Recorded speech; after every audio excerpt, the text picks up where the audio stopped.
Well, I've said this before, great players, whether I was around them, when I was with the Twins or the guys I've been around in college, it's more mental.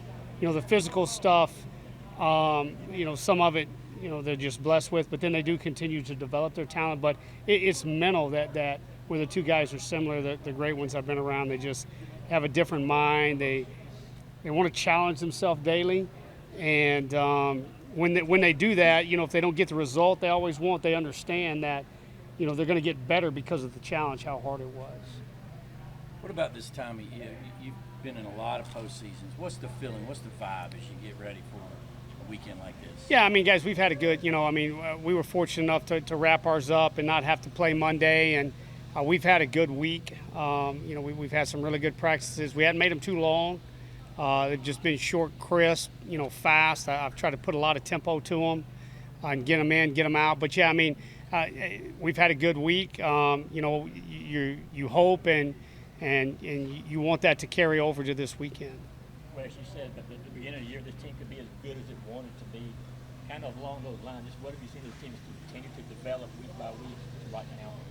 Guys, our league, meaning the SEC, I mean, it starts there, right? I mean, everybody in that league's talented. You go through there's not one team who doesn't have talent, and so everybody's got good players. And I just talked to our team about that a lot, and just talked about, you look at any team in professional baseball.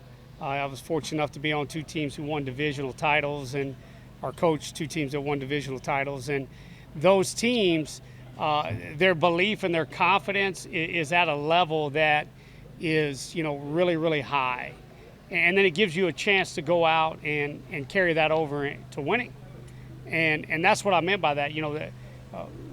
Yes, we developed some guys this year. There's no doubt about that. And we can look at that objectively. But they had to learn how to believe in themselves.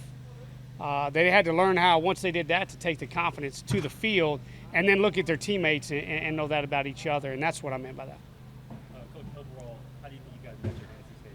Yeah, I think we're pretty evenly matched. I mean, you look at it, they've got some really good bats. They've been playing exceptionally well. Probably the last, gosh, you go back probably 4 or 5 weeks now. I'd have to count them up. Days are running together, but last 4 or 5 weeks for sure. They're playing really well. They're pitching similar to ours. Their offense is similar. Their defense, so you look at this one, we're evenly matched, in my opinion. Will Leighton start tomorrow, and what did the doctor say about Charlie? Is he done for the year? Charlie won't be with us this weekend. We'll get the final probably. All right, Charlie will be here, but I'll just go ahead and tell you he's not on an active roster. Game one for us, I'm waiting on a few things, and I'll get that out a little later today. How is Colton Smith? Oh, he's fine. He's fine. Colton's fine. He's pitching. You talk belief and confidence on your guys' part. So I was curious, just having more people around, you talk about the hill filling up a little bit there. Does that further boost that confidence at all, or do you think it's just kind of keeled as is? I think the biggest thing players have to realize when you're at home and your home crowd is here, as I tell them all the time, those people are here rooting for you to do good, not to do bad. And so once we understand that with confidence and belief, it should take us to another level. Along those lines, a lot of extra eyes on y'all this weekend given the stage. If somebody hasn't watched your team this season and they're watching you for the first time this weekend, what do you want them coming away thinking about the Georgia Bulldogs? We just love playing baseball. We enjoy it. We have a lot of fun. Hopefully they see that, we never really panic, no matter what's going on, good or bad. We just keep playing the game, and we have fun doing it. Coach, where did the German Shepherd mask come from? What are your thoughts on it? Oh, we could have a whole segment on that. The guys just wanted a prop in the dugout, right? And I said, hey, when did we become the German Shepherds? I thought we were the Bulldogs. So no, there's been a lot of fun with that. But they said they couldn't find a Bulldog mask on Amazon or wherever they went, and so it's just the guys have fun with it. Going back to the last, I want our guys to have fun.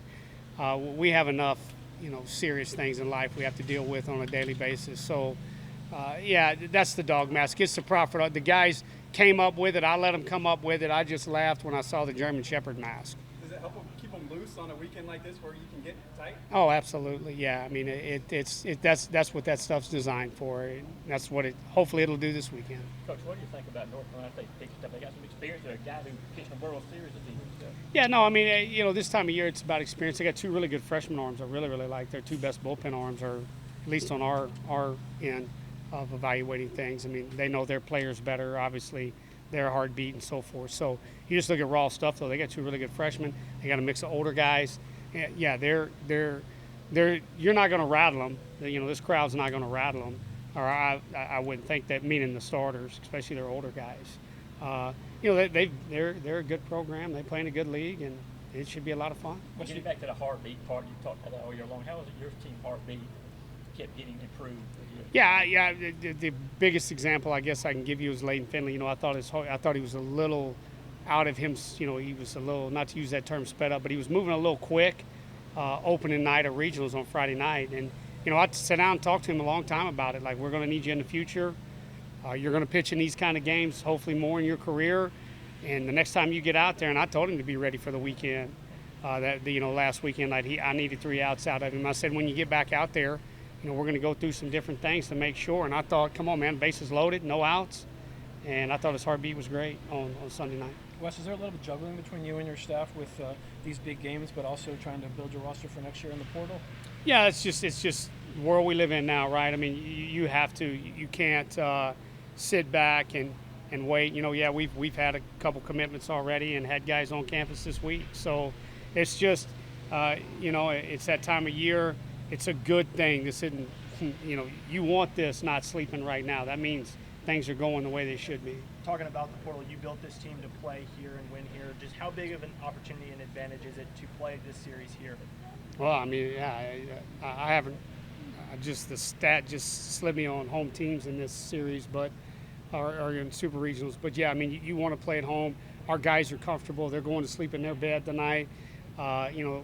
Everything, right? They're going to drive their car here the same way they've done it for, 9.5 months, and get here and then get to the field and go in that same locker room. And yeah, I mean, it's huge. Wes, what would it mean for you? What do you think it means for these guys to be able to get Georgia back to a College World Series potentially for the first time in a very long time? Yeah, first thing we're going to talk about is tomorrow. But yes, I'd be naive not to say that. Yeah, if we got there and we win, that second game. Yeah, it's for these guys. I mean, I think. Especially this group, you look at Charlie Condon, you look at Corey Collins, Fernando Gonzalez. I mean, I go through all the guys who've been here a while. It would mean, the world to them, right? And for us, it just shows that, you can come in and I heard the term so many times when I got here about rebuild, and you just that you don't have to rebuild, that you can go out and if you do your due diligence and run your models and everything else, you can find a team that can win in your ballpark. Got time for one more question. Sir, SEC and ACC have, I think, 10 combined and 16 teams. What is it about those conferences that produces such great baseball in your opinion? We could point to a lot of things. I think, you got to point to administration and, the investment they make in college baseball, right? It's really hard to be successful at this level without, support from your administration, from recruiting to facilities to everything else that gets good players to your place. And so you look, and that's what the two leagues have done. Thank you, sir. Thanks, guys. Thank you.